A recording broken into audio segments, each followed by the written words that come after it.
Tad sākam, jau Labi. skatīsimies, kā ies. Yeah. Tā. Uzsāku ierakstu. Ieraksts aizgāja.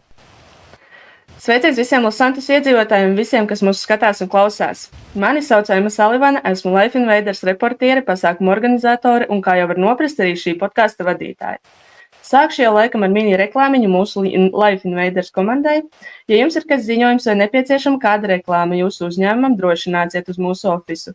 Mūsu pasta indeks 7177. Podkāstā, protams, neizpaliksim arī bez viesiem. Mūsu šīs reizes viesim noteikti rūp ik viens no mūsu auto. Tas ir cilvēks, kura sejā uzplaukts smaids ik reizi, kad kāds auto tiek atzīts uz pilnveidošanu. Priekšnieks, kurš atrotīs piedurknes un strādās līdz ar savu komandu, lai darbs tiktu paveikts laikā. Iepazīstieties, Losantas Customs bļāviens. Mums ir video editori viss kārtībā. Mums ir video editori viss kārtībā, turpinām. Ar jaunu teikumu iepazīsties, Losantas Customs īpašnieks Čanks Vangs. Iepazīstieties, Losantas Customs īpašnieks Čanks Vangs. Sveicināti un paldies, ka atradāt laiku ierasties. Lūdzu. Vienmēr laipni. Tā. Varbūt pirms sāksim tādus padziļinātākus jautājumus par uzņēmumu, pastāstīt mazliet par sevi. Kas esat, no kurienes nākat, kā nokļuvāt autoservisa industrijā? Jā, tieši pirms es sāku arī nedaudz lielu reklāmiņu. Ja jums vajag auto detaļus, mašīnas salabošanu, mašīnas uzlabošanu, droši dodies manu servisu, pasta indeks 10071. Paldies! Tātad jautājums par maniem pareiziem. Jā, varbūt pastāstīt nedaudz, kas esat. Es esmu hustlers, meklēju arī darbus citur. Mani var atrast vienmēr pie maniem mehāniķu veikala. Ja vajag kāds pakalpojums, droši dodies tur. Būšu vienmēr gatavs uz jebko. Kas vēl man patīk? Man patīk smēķēt cigaretes. Darīt visu kaut ko. Jā, pakaināt cilvēks. Vai es esmu pakaināt cilvēks? Jā, to man patīk darīt. Taip šeit. Pareizi, nevar vienmēr būt nopietnas. Yeah. Tā tad Losantas Customs. Kādas ir šī servisa galvenās pakalpojumu jomas? Galvenais pakalpojumu jomas ir, protams, servisa labojumi. Mēs palīdzam salabot tavu mašīnu, kaut vai tā ripo, vai arī pat neripo. Mēs to vienmēr izdarīsim. Kā arī mums ir vienmēr bijusi situācija tāda, kāpēc šī lampiņa nedeg, bet mašīna deg. Tāda situācijas mums ir bijuši vienmēr veikalā. Labi. Un varbūt kādas ir tās visbiežāk sastopamās problēmas, ar kurām saskarās klienti pēc kā dodas pie jums? Kādas ir tās lielākās remontējamās problēmas? Labs jautājums. Visbiežāk, ko esmu dzirdējis, un arī vistiešām smieklīgāk ir, kāpēc šī skaņa tā skan? Vai arī Vairāk no sievietēm sataisīt auto pa lēto. Mūsu mīļākā frāze arī ir, draugs, tur nebūs lēti. Jā. Un vai ir ieviesti kādi jauni tehnoloģiskie risinājumi, kas atvieglo autoremontdarbus apkopi? Jā, tagad ir jauni diagnostiskie rīki, kas mums uzreiz parāda, kas nav kārtībā. Un tur vispārējās lietas, piemēram, mēļus mainīšana, kaut kas nav ar eļļu, tur viss ir plūsmas pārējais. Bet, protams, vecā metode paklausies, pabaksti un pasaki, kas tā būs dārgi. Jā, jums jau laikam ne tik ļoti tās tehnoloģijas, jūs jau gan jau esat ilgu laiku šajā industrijā. Un tad jau čujas un ņuksi gan jau, ka ir. Parunāsim varbūt nedaudz par darbiniekiem. Kā jūs nodrošināt, ka jūsu darbinieki ir labi apmācīti un informēti par jaunākajām automobīļu tehnoloģijām? Saviem darbiniekiem es viņiem dodu YouTube, TikToku, klausīties Spotify un kafiju. Ja godīgi sakot, ja Tesla var atjaunināties ar Wi-Fi, tad mehāniķiem arī jābūt uz update. Labi, un tad varbūt tas tāds nopietnas jautājums par cenām. Kā jūs veicat savu cenu noteikšanu saviem pakalpojumiem un kas ietekmē jūsu cenas?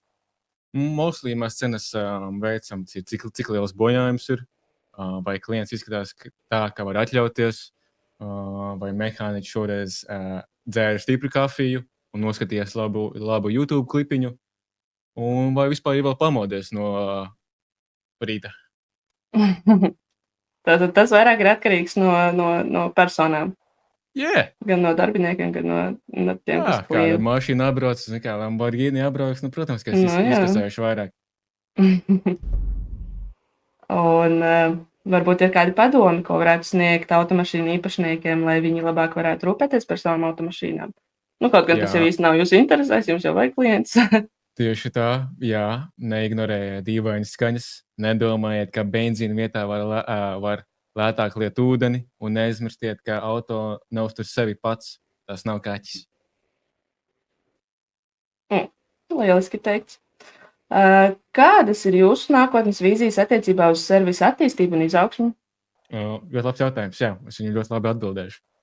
Mēs gribētu servisu, kur auto labo sevi pats, bet kamēr tā nav, mēs attīstāmies uz priekšu, vairāk servisa vietu, vairāk instrumentu un mazāk stresa. Kā tam līdzīgi. Jā. Un kā jūs vispār kopumā no sava skatu punktu redzat to automobīļu servisa nozari nākamajos, kādos 5-10 gados? Kādas varētu būt tās attīstītākās kaut kādas lietas attīstība? Mašīnas kļūst noteikti gudrākas, kā piemēram tā Tesla. Pati par sevi brauc uz lokāciju, jo godīgi nebūtu slikti. Ievāc GPS, lai Tesla brauc uz manu servisu, vai es nezinu, aplāpi banku. Tesla pati mūk no mentiem, būtu interesanti.